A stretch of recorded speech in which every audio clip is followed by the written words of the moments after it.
ঝিঙে আলু পোস্ত তো সবার ফেভারিট। চলো আজ বানাই তিল দিয়ে নিরামিষ ঝিঙে আলুর তরকারি।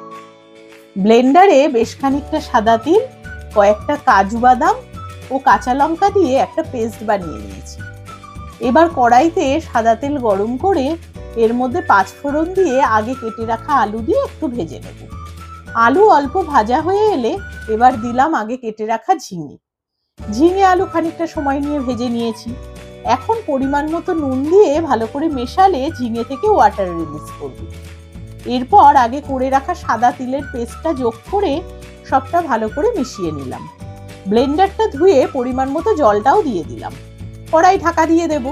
মিনিট 10 পর ঢাকা খুলে অল্প একটু চিনি দিয়ে চেরা কাঁচা লঙ্কা উপর থেকে ছড়িয়ে দিলেই রেডি তিল দিয়ে ঝিঙে আলুর নিরামিষ তরকারি। নিরামিষ দিনে গরম ভাতের সাথে এই ঝিঙে আলুর তরকারি জাস্ট জমে যাবে।